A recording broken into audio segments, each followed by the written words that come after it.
the template that we created the other day, Debian 13.6.0, okay?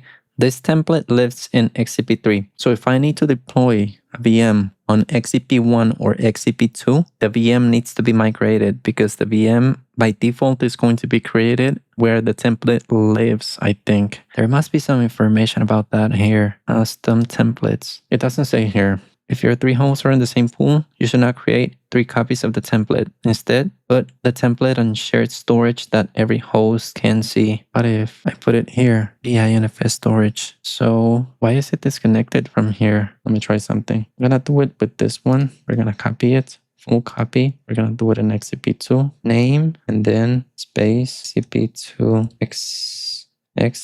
what? XCP2. Do it like this. Let's see what happens. Asks. Let me just try to see what happens, okay? It's copying it right now. Yeah, shared storage is the way to go. But I don't know why that NFS. I think I deleted it. Let's do 5. Did it edit? Let's see. Mount XCP-ng. There it is. Why does it have ID 1? Oh, did it pick it? Did it pick it automatically? I had added 5 there, but it's fine. Let's see if now this mounts here. Storage, hosts, connected. Brother. Okay, so now if I copy the template to this mount XCP-ng shared storage, VMs should be able to deploy from there, right? We have the template here, XCP2. Let's copy it. Let's copy it to this VDINFS storage. We're gonna give it a name. We're gonna give it shared. Let's see if it can copy it. Tasks. I should have documented this because I'll forget it. And but I don't want to document stuff right now. Then I'm gonna test this. Okay, so it was copied. We have a template here that is called shared, but we also have it in XCP2, XCP3. Let's use this template to deploy a new VM and let's see if it migrates it or what it does. So let's come here and let's do VM new. Let's just give it that name. Right and quit this. Let's search for templates. This is the name. Let's deploy it on XCP1 because we don't have it on XCP1. So it should read it from the shared storage, should deploy in XCP1 without migrating it, okay? In theory, because we want to deploy on XCP1 here, right? Let's see what happens. This thing new VM, this shared template on XCP1. What is this thing gonna do? What are you gonna do? Are you gonna use the storage repository? Are you gonna use the shared? Let's see. Migrating the VM to XCP1, so you're migrating it. But where did you create it then? Because we're using this template. Let's see. Tasks. You're migrating it from XCP3, but why? We're not using a template that lives in XCP3. Something is wrong with the shared storage. I didn't set it up correctly then, it seems. But now what I'm going to try is, I can take a look at that another day. I'm gonna try the template XCP2 and that shouldn't migrate it. So this is what I'm trying to avoid. This part right here. This takes a few minutes. Let's try the other template, okay? Let's try the other template. Let's try this thing, old VM. Yeah, let's just do it that way. I want it in XCP2. I'm gonna use a different template. I use the XCP2 template, okay? Let's write and quit this. So this is going to be created on XCP2.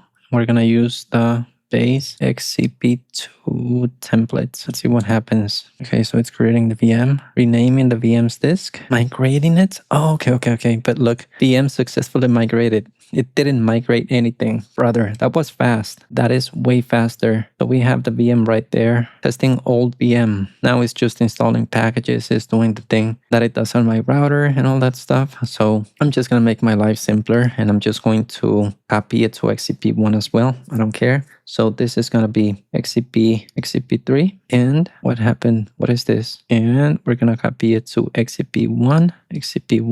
Put it in XCP1. We'll copy. Okay, so it's creating the template right now. But we have the 3 templates. XCP1 lives on XCP1, 2 and 2, and 3 and 3. So what we're doing right now is, this is a hypervisor. XCP-ng, this is the web interface for the hypervisor. So it's just an operating system, okay? This one, XCP-ng, is based on Zen.